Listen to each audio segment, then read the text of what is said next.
Hey guys, Dan Pickar here with Eastmans Bow Hunting Journal. Today we're going to review the Prime Nexus.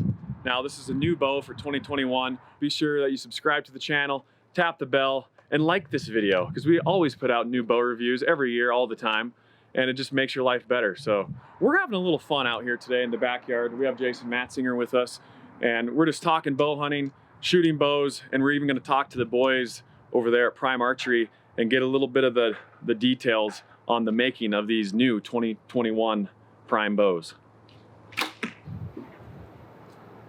Well, thanks for joining us. This is kind of new for us doing it this way, but without show season, I think it's fantastic. It's a great way to do a conference and talk about products. And the coolest thing for us, I think, is we're a small company. You guys are a small family-owned company. So tell us a little bit about Grace Engineering and your company. Third generation family business. So Nate and I are brothers. So our grandparents actually started the company called Grace Engineering back in 1966. And it was a manufacturing company. It was all precision manufacturing, kind of in some different industries. It started in the print industry. And my father was in the business, as well as he had two brothers as well that went into the business. They kind of grew different businesses up, and then my father took over this business, our Grace Engineering, back in the late 80s, early 90s. We're based right where the company originated, which is it's in Memphis, Michigan, which is a small one-stoplight town, as we refer to it. So Nate and I, and our father Lou Grace, own Grace Engineering and G5 Outdoors. I kind of a little bit more of the business kind of marketing role here, and Nate's oversees all the technical and engineering parts. So we also have Jason with us. Yeah, thanks for having me, guys. As well, yep. And Jason's been with you guys for several years, right? So maybe oh yeah, we've been working for Jason for how many years now? It's about I think this is eight or 9 years. I think 8 or 9, yeah. Yeah, you guys had just started Prime as a bow company. Been neat to see you guys on your own mission and trying to make your own products better. And through the years, it's it's obviously worked for you, and it's worked for me on the hunting side of things. And the people behind the company is always super important for me. And you guys have proved that to me time and time again through just little gestures. You guys are fun to work with, and I appreciate that. Yeah.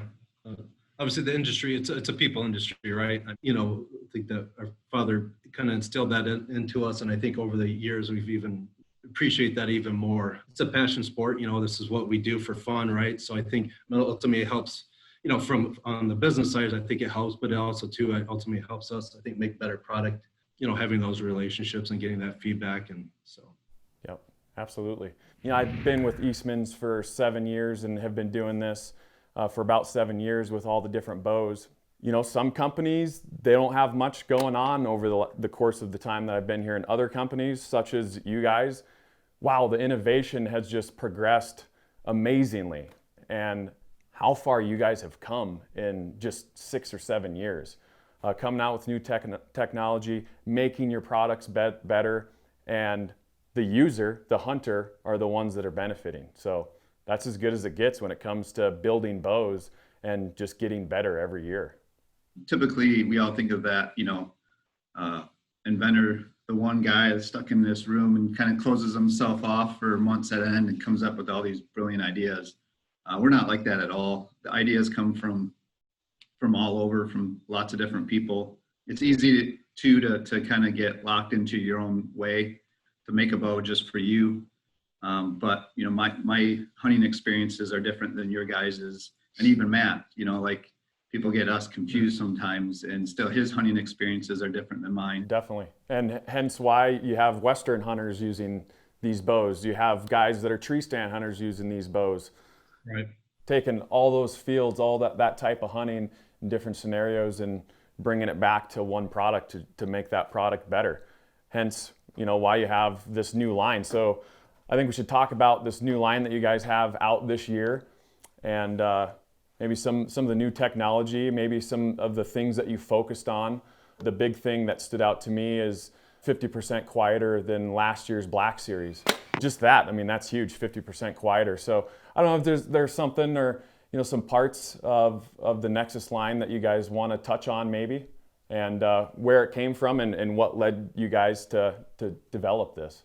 Well, the cam system was built off of the Black Series. That was our first entry into a rotating mod, which is a good thing. A lot of draw lengths, very accessible to people at the store level. With that came some issues, and one was just the mass that we added and where we added it, like the ring and stuff like that. We didn't have time to dive deep enough into some of the nuances, and so that had a huge part of just the overall mass and where the mass is in the cam and the cables. That really drove a lot of that noise reduction, vibration reduction out of it. I mean, our head bow designer, Scott Prater, was able we really tasked him to dive in deep and wrestle this thing to the ground and just take everything out that you can. And so he did a really good job with that. We went to a 70-75 cams in order to keep the strength there while we whittled that down. You know, a lot of times people associate rubber to remove vibration, to remove noise, but you have to have a really good hard goods before you put the soft ones in to help. That went a long ways into how that bow feels, and that big step from the Black to the Nexus. Nexus means connection. And so for us, a few years ago, we went to a center grip bow because you know, there's more mass below the grip. The bow is naturally more balanced, so it's easier to aim. That connection point has been a big deal, something that we've focused on the last few years. You know, so part of that was the vibration, how that bow feels and sounds when it goes off. That's really the connection between the bow and the user as well. But then the other one was the grip. We came out with a grip, and we've been talking about this for quite a while. And when you're like, hey, let's do a grip, we all just kind of laugh like, yeah, you won't have any more ideas than you do a grip. You know, the last couple of years, we just kind of noticed maybe we're just getting older here or something, but just our hands getting cold. We're, you know, you've been holding on your bow, you get so cold, you use your teeth to kind of hold on, or the release, or, you know, you play all these games just trying to not touch the bow because, you know, it's 10 degrees out and you're already cold by the time that deer gets, you know, shows up and he hangs up for 15, 20 minutes, you know. So we're like, let's finally dig in and try to figure out if there's a way without adding bulk to the grip, because that's usually the trade-off. Aerogel, which is NASA technology. They actually put in spacesuits to help keep the astronauts warm. During our research and stuff, we've kind of known about aerogel, but in just the last couple of years, instead of being just a private government kind of technology, there was a company that came out that was able to commercialize that. This is actually one of the first applications that the product is in. So it's aerogel is the material, and it is a you know, generally in clothing and you know, when you're trying to insulate, the same in your walls and stuff, you're trying to trap air, and air is a really good insulator.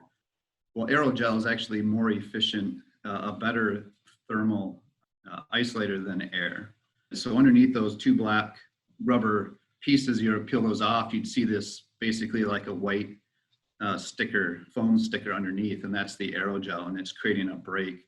You have a big freezer in engineering where you'd stick the bows in and get them down to 6 degrees, and you pull them out and they just frost up, but you can just grab that bow and hold on, and it'll just continually get warmer as the longer that you hold it, because it's a great insulator. So that was the reason we were able to keep that grip almost unchanged from the Black Series, other than being fully aluminum. That shape and size is virtually unchanged because of that. So it's a small thing, but I think it's a big deal. Well, I was going to say too, and I mean, you're carrying this all season. It's a huge thing. It is. Yeah, I feel like it's something that's been totally looked past for too many years, because when you look at it, like, it's the one place that your body connects to the bow. Like you say, it's the nexus, it's the connection there. And That's pretty important. That has to feel right in the pocket of your hand. And personally, I can't stand shooting with gloves on, so I have to be the bare hand guy. Sometimes I can do it on my trigger finger if I don't have fingers on the glove. I still want to feel the trigger, but I can't wear a glove on my bow hand. And I love a thinner handle. I don't like a big, thick, bulky handle. I have way more control over the bow with a thinner handle.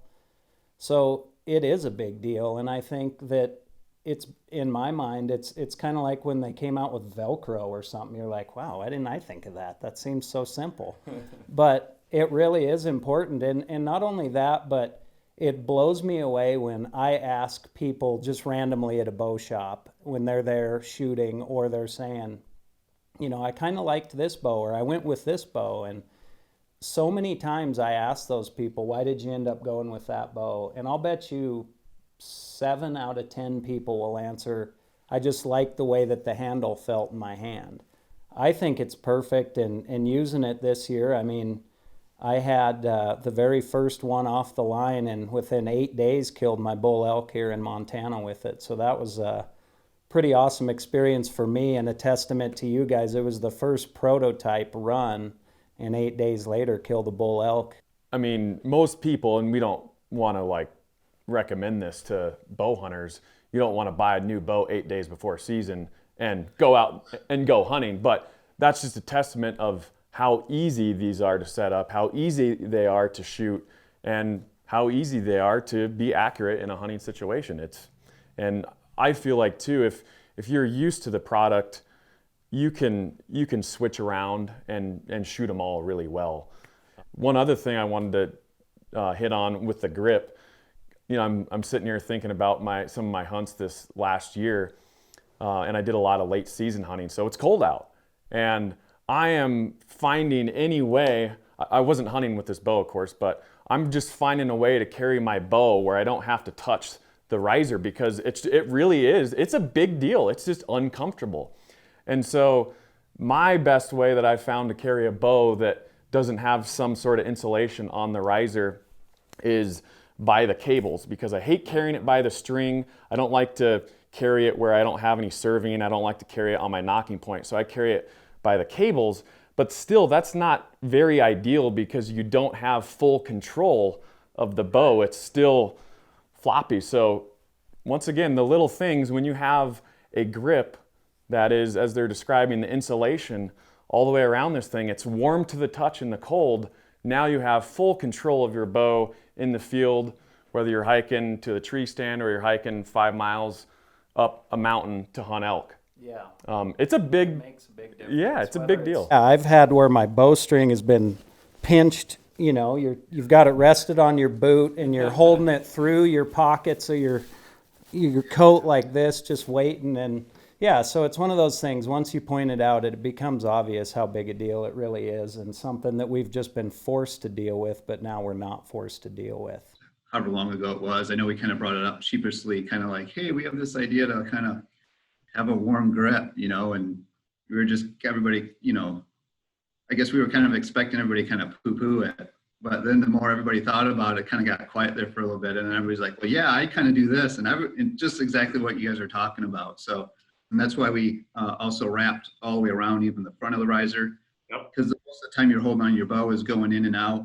You know, even if you're a tree stand guy, just going from your car to your stand, we're trying to cover as much of that as possible. I mean, if you wore a really thick glove, maybe it wouldn't matter, but I hardly wear a thick glove. Right. Like Yeah, out your hiking or accuracy hunting. just goes out Yeah. the window then. And Yeah. yeah.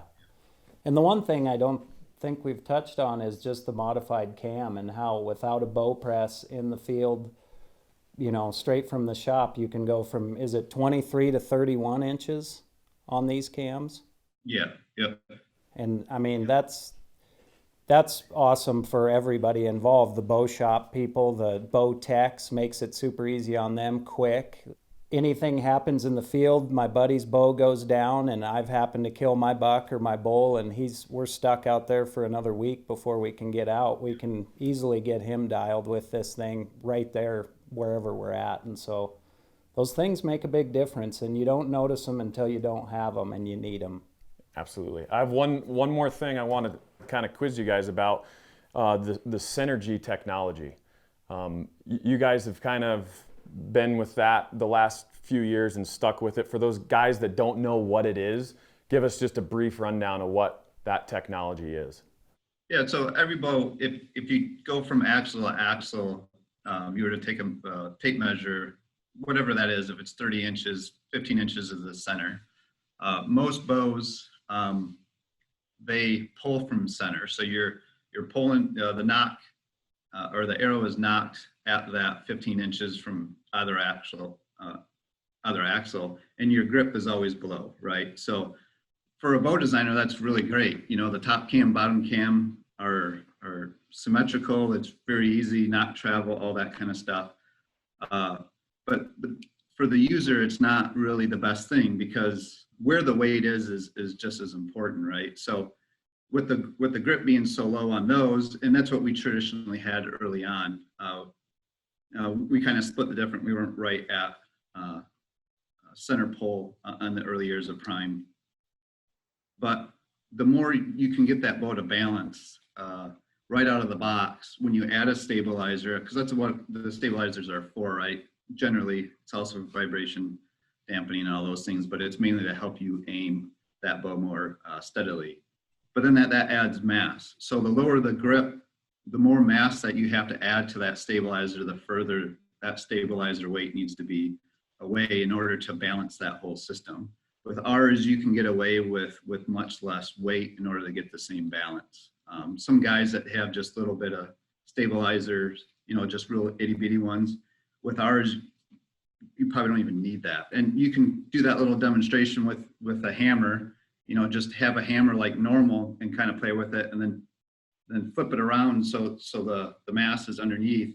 It almost feels like the bow is even light, or that hammer is even lighter, but you have more control. It's more stable. As a bow designer, putting the grip in the center is very challenging. That's why the top cam and the bottom cam are different sizes, they're different shapes, and that's all in order to keep that knock travel still straight.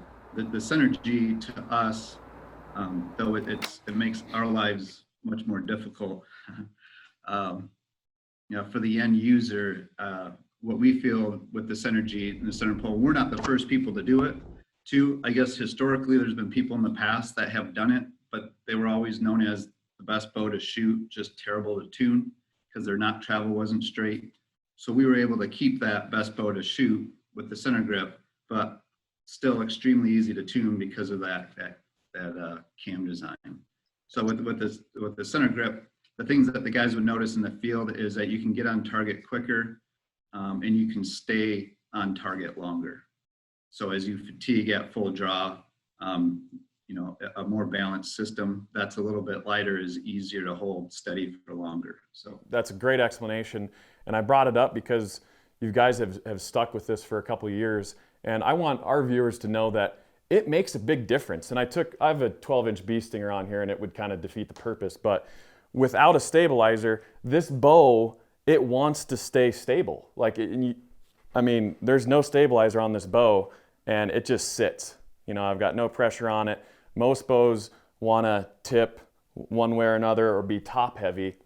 And when you're on target, and Jason, this is where I want you to come in, is you notice a difference. It's a big difference when you're at full draw on target, just because of how this bow wants to sit. Oh, for sure. I notice a difference just at the range. Yeah. It's stable. It's on, and it feels like you're on a bipod or something for a bow. And I've, you know, always believed that hunting comes down to seconds and inches. You know, the difference between success isn't anything major at the end of the day. It's usually just a step or 1 second, and that makes a big difference. And so, yeah, like you say, on the range, to be able to get drawn back and get on target quicker can a lot of times be the difference between getting your shot off and not. You know, a big whitetail buck coming through your shooting lane hot on a doe that you didn't see coming. You don't have very long to put those moments together, and every second counts, and whether it's at the start or the end after a long hold, that all matters. And it. Any last words, gentlemen? Yeah, so so this year we launched the Nexus series. There's 3 models. It's the Nexus 2, the Nexus 4, and the Nexus 6. So the 2 is the 32-inch, the 4 is the 34-inch axle, and the 6 is the 36 axle. So to your point, kind of earlier, we've had multiple models over the past several years because everyone's hunting situation is a little bit different, but generally they're working off the same platform. So that's the nice thing. If you're used to our platform, making that adjustment to the Nexus, it'll be obviously very comfortable for you. All right, guys, hopefully you guys got an idea of the Nexus today. Fun bow to shoot. What a great time out here shooting in the backyard. Thanks for watching another bow review. We'll see you on the next one.